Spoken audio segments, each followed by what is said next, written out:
Before Run DMC sold millions, before Rock'em changed everything, before the music industry even understood what hip-hop was, 11 underground artists in the 1980s were building the entire foundation that modern rap still stands on today. These are not your typical old-school names. Most of them never charted, most of them never appeared on MTV, but every major rapper who came after them studied their techniques in cypher battles and basement studios. We're talking about the Bronx block party pioneers, the turntable scientists, and the lyricists who invented the grammar of hip-hop itself. This is the story of the ones history forgot. Number 1. Kool Herc. Clive Campbell moved from Kingston, Jamaica to the Bronx in 1967. By 1973, at just 18 years old, he was hosting block parties at 1520 Sedgwick Avenue. That address would become the most important location in hip-hop history. Kool Herc invented the break. He took the breakbeat from funk records, the part where the drums hit hardest, and he isolated it on 2 turntables. He would loop it, extend it, build entire songs around those 8 bars of pure rhythm. He called it the merry-go-round technique. Every DJ who came after him studied this. Every producer in the modern era uses this exact blueprint. Grandmaster Flash watched what Herc was doing and then refined it. Afrika Bambaataa saw it and built an entire cultural movement around it. But here is the thing that defines Kool Herc's legacy. He never needed to record an album to change the world. His influence was so pure, so fundamental, that it infected every other pioneer around him. The turntable stopped being a playback device. It became an instrument. It became the voice of the streets. Number 2. Grandmaster Flash. While Kool Herc was building from funk, Grandmaster Flash was building from theory. Born Joseph Sadler in the Bronx, Flash was obsessed with how sound worked. He developed what he called quick mix theory. This was not just about extending breaks. This was about using the turntable as a compositional instrument. Mixing, scratching, cutting, layering. Flash was doing algebra with vinyl. He worked as a plumber during the day. At night, he was in Harlem nightclubs teaching DJs what he had figured out.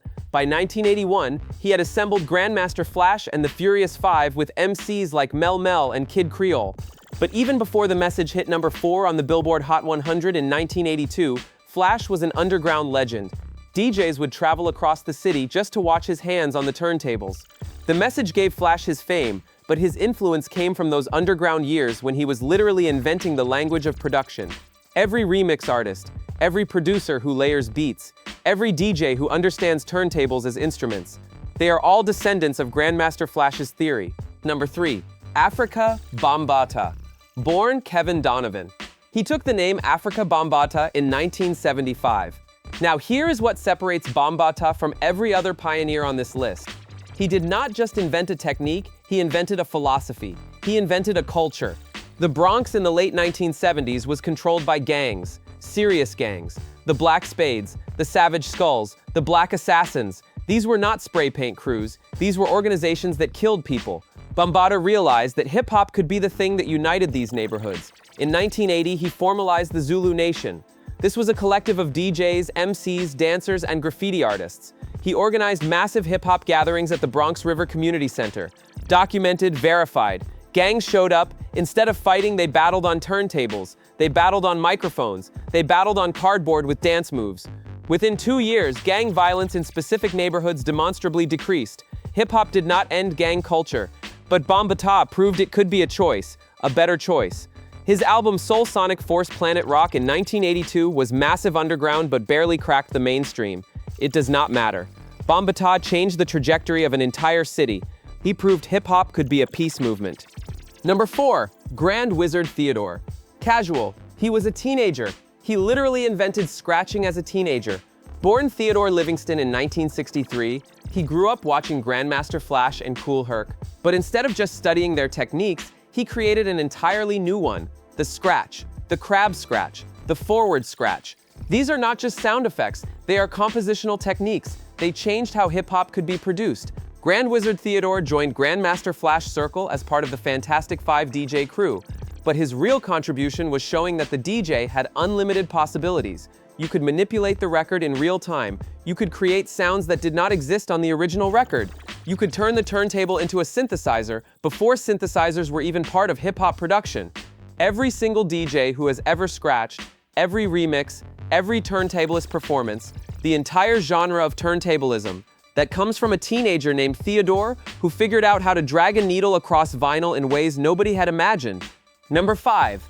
Melle Mel. Melvin Glover was part of Grandmaster Flash Circle from the very beginning, 1977. But Melle Mel did something that changed hip-hop in a different way. He made hip-hop about something other than party dancing. Moved the Message in 1982. That record talked about poverty, about unemployment, about the reality of living in New York City ghettos. Before The Message, most rap records were about partying, about having fun, about dancing. There is nothing wrong with that. But Melle Mel proved that rap could be journalism. Rap could be social commentary. Rap could tell the truth about the world. That 1982 record hit number 4 on the Billboard Hot 100. But before that, Melle Mel was already legendary in the Bronx. He was known for complex rhyme schemes, for storytelling ability, for bringing poetry to hip-hop in the underground cipher battles. His influence on narrative rap, on socially conscious hip-hop, on the idea that MCs could be more than party entertainers, that all comes from Melle Mel establishing it in the underground first, then proving it could work commercially. Every conscious rapper owes something to Melle Mel. Number 6. Fab Five Freddy. Fred Brathwaite. Now here is an artist who did something almost nobody else was doing. He bridged hip-hop and high art.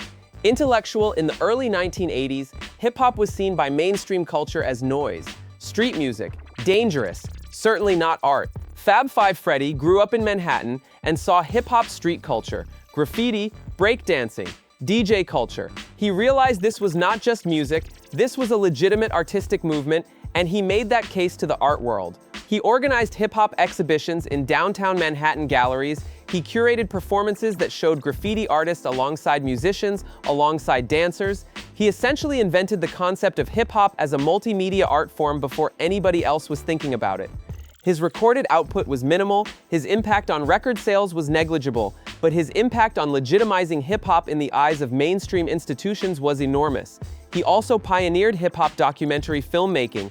Later, he would go on to host MTV Raps, but in the early underground days, Freddy was doing something radical. He was saying hip-hop matters, hip-hop is culture, hip-hop is art, and he made people believe him. Number 7. Grandmaster Caz. Curtis Fisher. This man was considered one of the greatest freestyle MCs in the early 1980s Bronx. Grandmaster Caz was part of the Furious 4, later the Furious 5, but this is a different crew from Flash's group. There were multiple Furious 5s, multiple Grandmasters, multiple crews with the same name structure. Caz was known for multi-syllabic rhyme schemes, complex internal rhymes, wordplay that was way ahead of its time. Moved in the underground cipher battles, he was legendary. In the underground cipher battles, he was legendary. Rappers would come to battle and lose to Caz. He was that skilled, but his recorded output was limited. A track called The Lunchbox in 1982, some other recordings, nothing that captured what people knew about his abilities. Now here is where it gets complicated. Big Bank Hank of the Sugar Hill Gang recorded Rapper's Delight in 1979. Some of those lyrics reportedly came from Caz freestyle performances. Whether there was credit given or not remains debated in hip-hop history. What is not debated is that Caz influenced everyone around him. Big Daddy Kane, KRS-One, every MC who came after him studied his wordplay. Sometimes the greatest artists are measured not by their recordings, but by the artists they influenced. Grandmaster Caz is one of those artists. Number 8. DJ Lovebug Starski. Think about this. Before anyone was playing hip-hop on commercial radio, before MTV, before television was even interested in hip-hop, DJ Lovebug Starski was on WKTU-FM in New York, playing hip-hop and funk and soul on the radio waves. This was revolutionary. The radio still thought hip-hop was a fad, a novelty. Starski built entire radio shows around hip-hop records. He curated them, he explained them, he made them legitimate. He helped establish the format that would eventually become mainstream radio hip-hop, the mix show, the blend of multiple genres. The idea that hip-hop belonged on commercial radio, moved, his recording output was minimal. But his impact on how hip-hop was distributed, how it reached people, how it became part of mainstream culture through radio, that is enormous. Without DJs like Lovebug Starski making the case on the radio, hip-hop might have stayed an underground phenomenon much longer. Starski understood something fundamental. Distribution is as important as the music itself. Number 9. Spoony G. Jesse Weaver Jr. from Philadelphia. While the Bronx was getting all the media attention in the 1980s, Spoony D was doing something different on the other side of the country. He was establishing what people would later call gangster rap, aggressive narratives, street truth, no apologies. His 1985 album Spoony G was released on his own independent label, limited distribution, underground status, but reportedly very influential on West Coast rappers who came after him. Now here's the thing that is hard to prove but widely acknowledged. When NWA came out with Straight Outta Compton in 1988, they were taking the blueprint that Spoony G had established. Ice-T was looking at what Spoony G had done in Philadelphia. But Spoony G never got the credit. He never got the fame. He never got the commercial success. Yet the entire West Coast gangster rap movement that would dominate the 1990s owes something to this man from Philadelphia who was making aggressive street rap when it was not commercially viable. That is the underground pioneer story. You establish something, you prove it works, and then someone else becomes famous for taking your blueprint. Number 10. T.L. Rock, one of the earliest recording artists to work with Russell Simmons and Def Jam Records. His 1982 record It's Yours with DJ Akim was one of the very first Def Jam releases. This was before LL Cool J, before the Beastie Boys, before Rick Rubin had established Def Jam as a major label. Intellectual, T.L. Rock brought Afrocentric nationalism into hip-hop lyricism, consciousness, pride, self-determination. These themes would become central to conscious hip-hop. But T.L. Rock was doing it in 1982 when most rappers were still focused on partying. Documentation about T.L. Rock's later career becomes sparse, but those early Def Jam recordings established something important. They showed that Def Jam was willing to take chances on experimental artists, that Russell Simmons understood that hip-hop could be culturally conscious and commercially viable. T.L. Rock did not become a household name, but he was part of the foundational moment that made Def Jam what it became. Sometimes being part of a movement is more important than individual fame. Number 11. Spoony G. Spoony G was doing something different in the early 1980s. He was bringing comedy, sexual content, party energy, wordplay. His early recordings between 1980 and 1982 were part of the underground circuit, but they found audiences, limited commercial success compared to what would come later, but significant underground presence. The Spoony G established that hip-hop could be entertaining in multiple ways. You did not have to be socially conscious like Grandmaster Flash. You did not have to be technically skilled like Grandmaster Caz. You could just be fun. That seems obvious now, but in the underground cypher battles, everything was about proving skills, proving you were the best, proving you were stronger than the next MC. Spoony G came in and said you could also just entertain people. You could make them laugh. You could make hip-hop that was explicitly sexual. You could be party energy. That branch of hip-hop, the party rap lineage, that comes directly from Spoony G. Every playful rapper, every humorous MC, every hip-hop record that prioritizes fun over message, Spoony G established that path in the underground. And that is the power of the underground. The pioneers here changed hip-hop in every direction. Technical, political, artistic, commercial, party, conscious. Every branch of hip-hop has roots in the Bronx and the underground of the 1980s. 11 pioneers, 11 different approaches to changing hip-hop. What connects them is not that they all became famous. Most of them did not. What connects them is that they understood hip-hop was bigger than recording contracts. Hip-hop was about community, about innovation, about pushing boundaries. Kool Herc and Grandmaster Flash invented the production techniques that everything else is built on. Afrika Bambaataa showed that hip-hop could be a peace movement. Grand Wizard Theodore proved that the turntable had unlimited possibilities. Melle Mel made hip-hop speak truth to power. Fab Five Freddy made the world see hip-hop as legitimate art. Grandmaster Caz showed that complexity could exist in 3-minute songs. DJ Lovebug Starski put hip-hop on the radio. Spoony G brought West Coast energy to East Coast templates. T.L. Rock established Def Jam as a label with artistic integrity. Spoony G proved that hip-hop could be purely fun. Every famous rapper of the 1990s, the 2000s today. They studied these pioneers. They took what worked. They built on it. They changed it.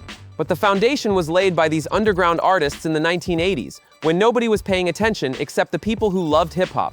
Moved. That is what the underground means.